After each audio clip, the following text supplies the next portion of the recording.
Hello Internet, my name is Dan Bohane. I've got a lot of playing videos online at the moment, but I wanted to do a video to show you some technique. And this is my first ever video, so rather than going in very technical, I thought the best place to start would be right at the beginning. Let's say you've just bought your guitar and you haven't got a clue what to do with it, and you're interested in playing some lead guitar. A great place to start is an exercise called the spider scale, and this exercise is done, beginners do it and professionals will do it as well, so you can do it all the way through your playing career. Before we start, we'll just talk about some conventions regarding the guitar. The thickest string on top usually, and this string is string number 6, and you can work your way down 6, 5, 4, 3, 2, and the thinnest string on the bottom, string 1. They also have alphabet names: E, A, D, G, B, E. Or a good way to remember that: elephants and dogs go bed early. So that's the string names. In the left hand, when you put your thumb behind the guitar, you have 4 fingers left sticking out. They're just called finger 1, finger 2, finger 3, and your little finger, finger 4. I'm just going to magnify the guitar a bit to show you those. So finger 1, finger 2, finger 3, finger 4. These lines coming down are your fret lines, and on an electric guitar there's often about 24 of those. We're just going to start playing on fret 1, and we're going to find string 6 fret 1, which is here. And the first thing to do is just try and make one clear note. So using finger 1, we're just going to try placing the finger on the string and playing with the pick a downstroke. Now if you put your finger in the wrong place, you get a buzzy note. So the best place to do it is 1 or 2 millimeters behind the fret. Get that note to ring out. Now we're going to try playing string 6 fret 2. Here it is. But instead of playing it with the first finger again, we're actually going to exchange fingers. We're going to use finger 2. Then we're going to play same string fret 3 and exchange fingers. The same string fret 4 and exchange fingers. Put all 4 in a row.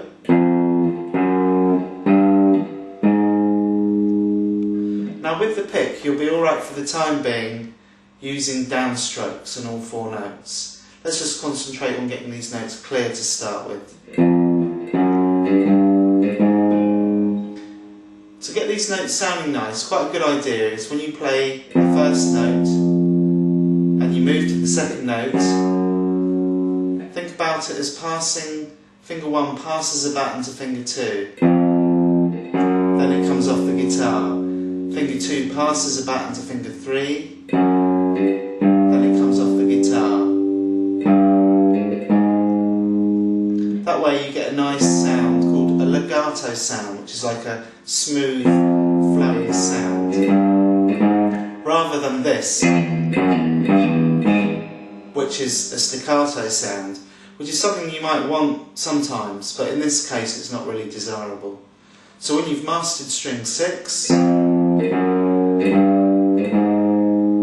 try the same 4 notes on string 5. The same techniques there. Just remember, keep moving your pick down to select the string you want. We'll try it on string 4, string 3, string 2, and string 1. if you put all that together, you've got your spider scale.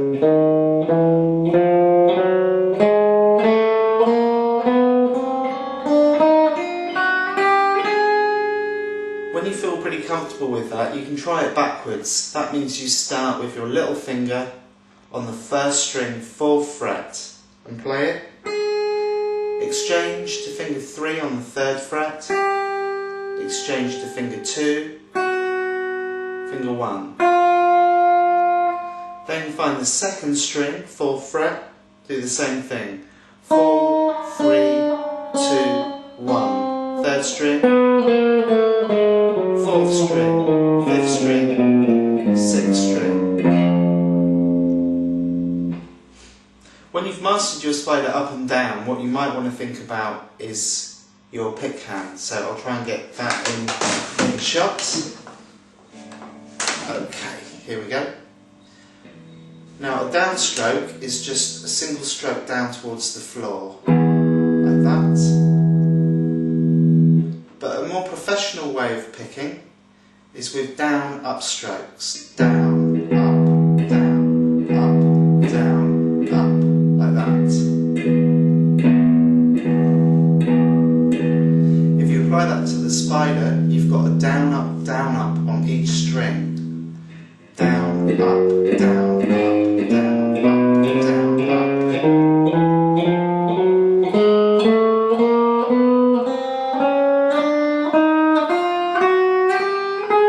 The same with it going backwards, it's a down, up, down, up, down, up, down, up. That will help you get some speed in your playing. Downstrokes alone can be a little bit slow, so that's a good way to increase your speed and play more professionally. Another way to expand the spider is to start heading up the neck. When you get to the end of the spider,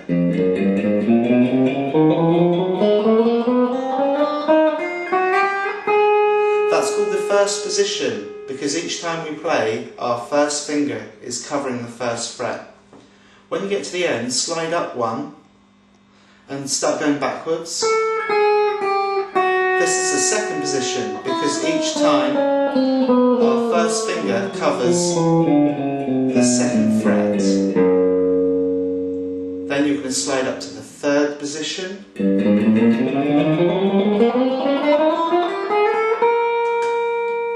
Slide little finger up 1. First finger is now covering the 4th fret, so 4th position. Keep going, up 1, 5th position. Up 1, 6th position. Keep going. Etc. You keep going all the way until you run out of guitar, basically. If you get really good at that with alternate picking, then you're on your way to developing a good lead technique. Another thing you can do, once you've mastered it, is to change it to a blues scale by missing out certain fingers. And I'll be talking about that in my next video. What I would recommend is you try the spider scale every time you pick up the guitar to practice. Time yourself once a week or twice a week, and you should find that you steadily improve. If you look on my website, you will find a diagram explaining the spider scale, which you can print quite easily. So that's the spider scale, so I hope you have fun with that, and I'll see you next time.